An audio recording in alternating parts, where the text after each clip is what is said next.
Assalamualaikum Sobat Football United, ringan amatiran ala gua.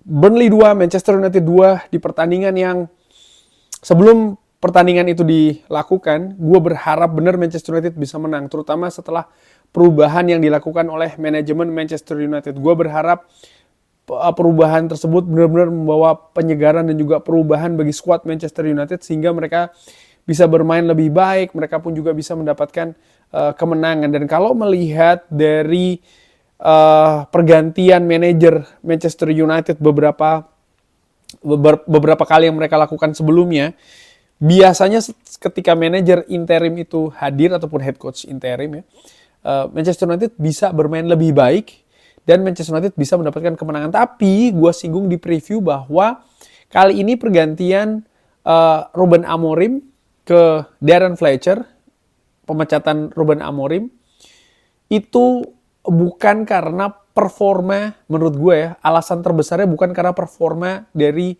skuad yang jelek dan berakibat Manchester United mendapatkan misalnya kekalahan secara beruntun gitu ya. Karena pergantian sebelumnya ini sering sekali karena hasil buruk, rentetan hasil buruk, dan sering sekali partai terakhir dari sang manajer sebelum dipecat itu adalah sebuah kekalahan, tapi tidak dengan Ruben Amorim. Masalah terbesarnya adalah pertikaian dengan manajemen, dan menurut gue ini bisa jadi berakibat berbeda, dan menurut gue itu yang terjadi di babak pertama tadi. Darren Fletcher menurunkan formasi 4-2-3-1, meninggalkan formasi 3 back yang berusaha untuk diimplementasikan oleh Ruben Amorim ya dari musim kemarin, seperti yang diminta sebenarnya menurut gue oleh manajemen Manchester United di awal penunjukan Ruben Amorim. Ya, di babak pertama menurut gue Manchester United telat mengambil inisiatif. Manchester United nampak seperti tertidur menurut gue ya. Hanya butuh waktu yang tidak lama bagi Burnley untuk bisa mencetak gol. Tapi sebelum gol itu tercipta sebenarnya Manchester United tampil nggak jelas sih menurut gue ya. Mereka sering kehilangan bola ketika menyerang, mereka tidak terkoordinasi dengan baik ya kan.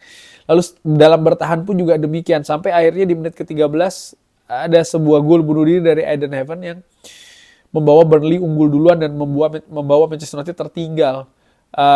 Baru setelahnya Manchester United berusaha bangkit di babak pertama dan mereka menciptakan banyak peluang ya di babak pertama. Ada yang kena ada yang diselamatkan oleh penjaga gawang, Sesko misalnya, lalu juga ada yang diselamatkan oleh pemain belakang Burnley di babak pertama tadi, dan juga banyak sekali usaha yang dilakukan oleh Manchester United. Tercatat ada 12 kali total shots di babak pertama yang dilakukan oleh Manchester United. Burnley, gua nilai di pertandingan tadi sebenarnya tidak menunjukkan sebuah kualitas yang yang bisa mengancam Manchester United atau bisa memberikan perlawanan bahkan bagi Manchester United. Gue menilai Manchester United harusnya bisa bahkan dari babak pertama sudah bisa mencetak gol, dan bahkan mereka seharusnya bisa menghindari kebobolan dulu. Tapi itu tadi, mereka melakukan kesalahannya sendiri dengan telat untuk mengambil inisiatif. Gue juga melihat ya, terutama di babak pertama ada semacam kayak kekakuan dari cara bermain Manchester United dan cenderung juga lebih monoton. Ya mungkin ini juga karena perbedaan sistem bermain dari yang sebelumnya, dan pergantian di tengah musim ini jelas ada efeknya. Terlihat menurut gua misalnya di lini tengah ya, Casemiro dan Ugarte tampil di lini tengah, Bruno Fernandes lebih didorong ke lini depan. Diharapkan ada kreativitas yang hadir dari kaki Bruno Fernandes. Permasalahan salah satunya menurut gue yang terlihat adalah jarak antar lini.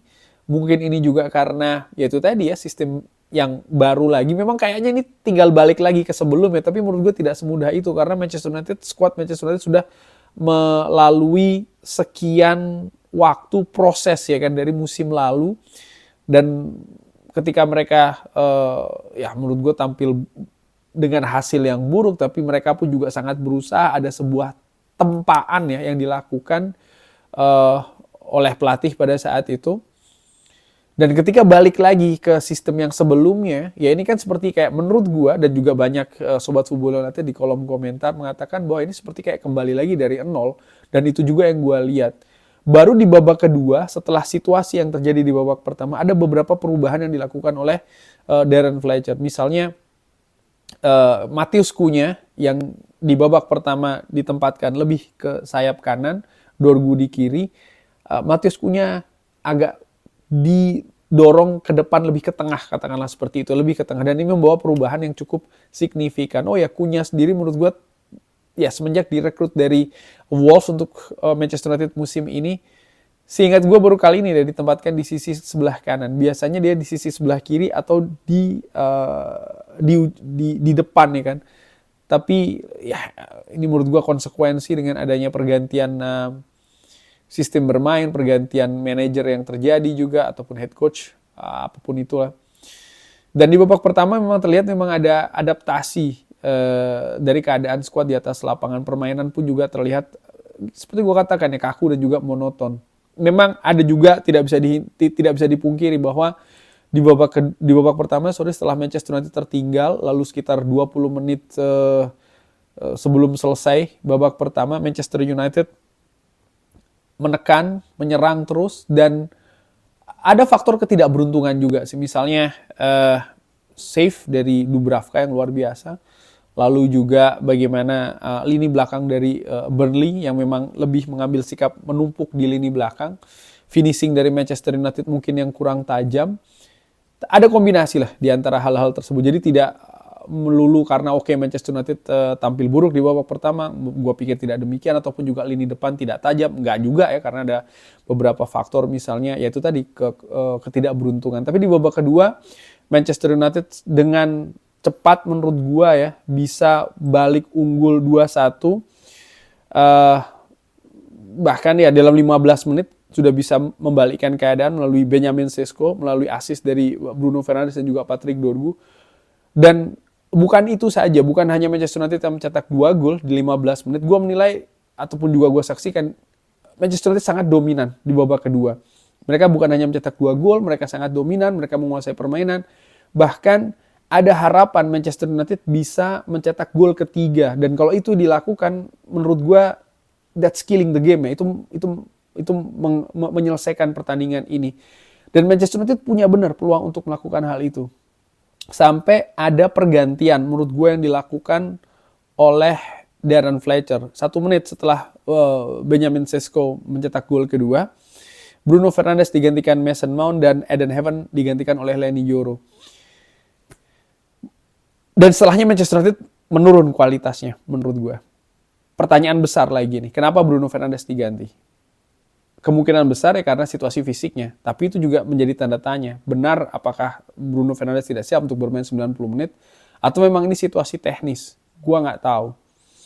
Tapi yang jelas di atas lapangan setelah pergantian tersebut Manchester United turun kualitas permainannya. Dan 5 menit setelah pergantian tersebut Burnley mencetak gol 2-2. Baru setelahnya Manchester United berusaha bangkit lagi. Kobbie Mainoo dimasukkan, by the way, Casemiro digantikan oleh Kobbie Mainoo dan Cunha digantikan oleh Joshua Zirkzee.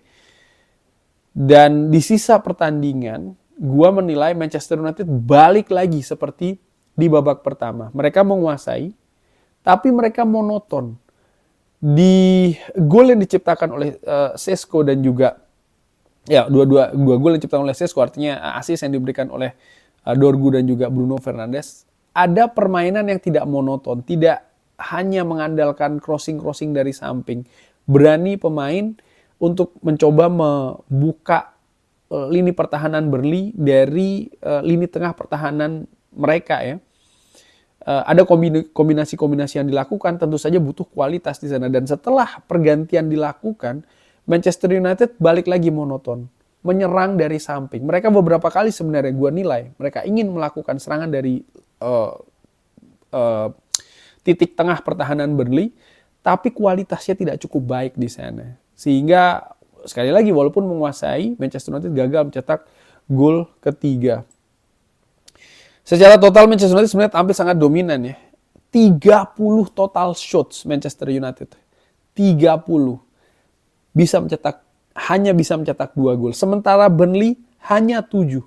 Mereka bisa mencetak 2 gol juga. Burnley peluangnya tidak banyak, tapi mereka bisa mencetak 2 gol. Manchester United peluangnya banyak banget, tapi mereka hanya bisa mencetak 2 gol. Dan menurut gue ada kombinasi ya, ketidaktajaman lini depan, ketidakberuntungan juga. Ada yang terkena mistar tadi, Shaughnessy menunjukkan talenta yang luar biasa ya, keberanian juga, kepercayaan diri. Tapi pada akhirnya Manchester United tidak bisa mencari gol ketiga, dan hasil ini sangat buat gue sangat mengecewakan. Kenapa? Menghadapi tim yang berapa belas kali, 11 kali kalau tidak salah sebelum pertandingan menghadapi Manchester United tidak pernah menang dan hanya meraih 2 kali hasil imbang. Akhirnya mereka bisa memetik 1 poin lagi nih menghadapi Manchester United.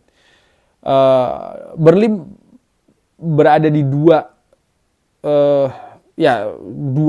terbawah ya. Di bawahnya ada Wolves. Manchester United gagal menang menghadapi 2 tim ini. Satu di kandang sendiri menghadapi Wolves ya kan, 2-2 di Old Trafford, dan 1-1 dan menghadapi Burnley. Dan menurut gue ini merupakan sebuah kerugian besar. Manchester United butuh poin ya untuk bisa bersaing, untuk bisa mendapatkan posisi di Eropa, tapi mereka membuangnya menurut gue. Itu satu. Yang kedua, ya walaupun Manchester United mendominasi, memiliki banyak peluang dan lain-lain, hasilnya tidak cukup untuk memberikan kemenangan, terutama setelah mereka melakukan pergantian manajerial ya. Artinya head coach Ruben Amorim yang digantikan oleh yang dipecat, dan saat ini ada interim. Jadi manajemen menurut gue ya mereka tidak berhasil untuk memberikan kemenangan. Manchester United dengan hasil ini berada di peringkat ke-6 di bawah, Manchester United berada di peringkat ke-7 ya, di bawah Newcastle dengan nilai sama 32, hanya beda selisih gol saja. Peringkat 6 Newcastle, peringkat ke-5 Brentford selisih 1 dengan Manchester United, dan Liverpool di peringkat ke-4 dengan selisih poin 2, tapi Liverpool belum bertanding ketika video ini gue bikin. Sangat disayangkan sih Manchester United tidak menang, dan dengan hasil ini juga maka Manchester United ini secara 3 kali beruntun mendapatkan hasil seri, dan selama 1, 2, 3, 4, 5, 6, 7, 8 pertandingan terakhir Manchester United ini hanya mendapatkan 2 kemenangan, 1 kali kalah, tapi sisanya seri. Ini merupakan sebuah masalah juga yang harus dicari solusinya. Pertandingan selanjutnya akan di Piala FA tanggal 11 sore waktu Eropa, malam waktu Indonesia, menghadapi Brighton. Bagaimana menurut Sobat Formula United pertandingan tadi? Seperti biasa, drop di kolom komen. Terima kasih sudah menyaksikan. Jangan lupa like, share, dan juga subscribe. Wassalamualaikum warahmatullahi wabarakatuh. Thank you.